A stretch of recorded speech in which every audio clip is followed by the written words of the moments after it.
연구원들 앞에서 자신의 꿈을 이야기하는 오늘의 주인공 현호. 5살 때쯤이었던 것 같아요. 그는 어렸을 때부터 비상할 정도로 자신의 꿈을 전- 잘 기억하고 있었는데요. 그럼 그때부터 본인이 좀 남다르다고 생각하셨나요? 어른이 되고 직접 글도 쓰고 그림도 그릴 예. 수 있게 되자 그는 꿈속에서 목격한 것들을 스세히 기록해 왔습니다. 조금 더 정확하게 꿈을 기억하게 됐어요. 기록을 했으니까. 연구원들은 그런 그의 능력을 예의주시하고 있었는데요. 현호는 자신이 꾼 꿈에 대해서만큼은 큰 오류 없이 기억을 해낸다는 점을 강조했습니다. 꿈이라고 저에게 다른 기억보다 희미한 건 없습니다. 그는 곧이어 지난밤 꾼 꿈에 대해 상세히 이야기하기 시작하는데요. 꿈의 시작은 한 여자의 얼굴을 그리는 자신의 모습이었습니다. 아무리 이상한 일이 일어난다고 해도 꿈에서 그게 꿈이라는 것을 인지하는 것은 쉽지가 않아요. 그리고 그가 거울 너머로 목격한 한 여자는 바로 꿈의 주인공 주은이었는데요. 그녀는 평소 연극에 대한 열망이 뛰어난 배우였습니다. 하지만 공연 전에도 무대 위에서도 그녀는 초조함을 감추지 못했는데요. 주은이 무대 위의 동료 배우에게 다가가자 그녀는 잠시 앉아 관객석 쪽을 바라보라 이야기합니다. 뭐가 보이는데? 그리고 순간 무대는 숲으로 바뀌는데요.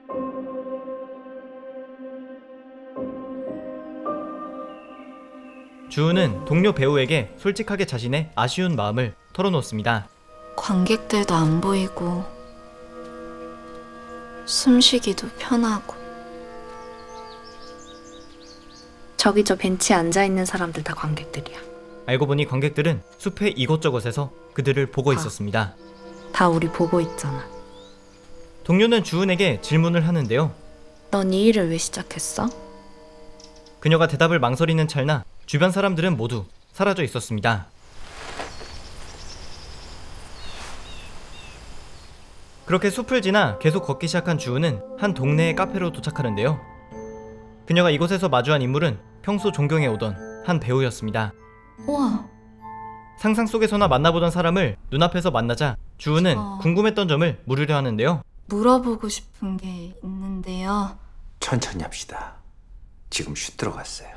그때 어두웠던 카페는 순식간에 그들을 쳐다보는 사람들로 가득한 영화 촬영 현장으로 변합니다.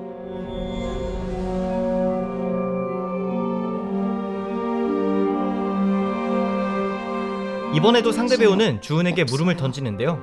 뭐가 자신이 없어요? 그녀는 여전히 자신 없는 말투로 이야기합니다. 편해지는 거야. 나도 초짜랑 연기 안 하는데. 하지만 이렇게 대배우와 연기할 수 있는 기회는 날아가 버리는데요. 이번에는 현호가 사람들의 시선을 신경 쓰지 않고 편하게 연기하는 것에 대한 욕망이 반복적으로 드러나는 꿈속의 주인공 주은과 이야기하게 됩니다. 괜찮을 거예요. 하지만 결국 또다시 연기의 공포에 휩싸인 주은의 모습을 마지막으로 꿈은 끝나버리는데요.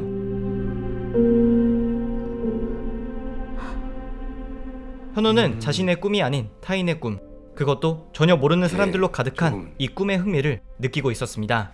이게 좀 재밌는 꿈 아닌가요?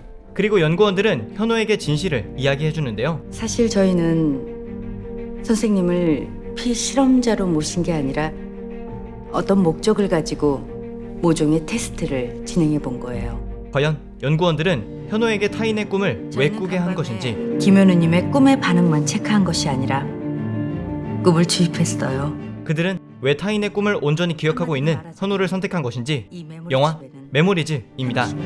저희에게 자원한 피실험자 중 한 명의 꿈의 이미지가 현우님의 꿈을 변형시킨 겁니다.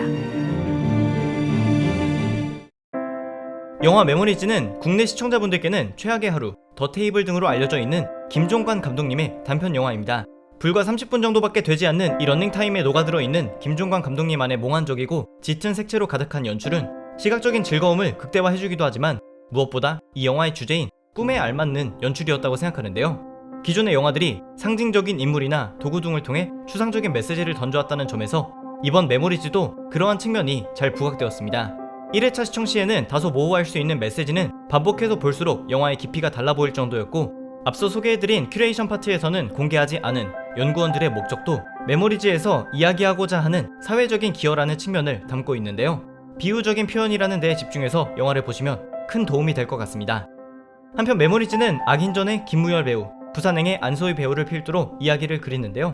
사실 김무열 배우와 연구원 K로 출연한 박지영 배우 등은 뛰어난 연기를 보여줬던 배우들이었지만 안소희 배우의 메모리즈에서의 연기는 작품의 주은을 정말 잘 살렸다는 생각이 들었습니다. 기존의 이미지를 탈피해 배우로 향해 가고 있는 상황에 주은이라는 캐릭터가 오버랩되니 이번 영화에서 가장 몰입도가 높은 인물이었다는 생각이 들 정도였는데요. 불과 36분의 러닝타임을 갖고 있는 메모리즈이지만 이 짧은 시간에 담을 수 없는 깊은 이야기라고 종합적으로 결론 내릴 수 있었습니다. 이 영화는 지금 유튜브에서 풀 영상을 바로 보실 수 있는데요. 영상 하단의 링크를 통해서 꼭 한번 시청해보시기 바랍니다. 감사합니다. 지금까지 삐맨이었습니다.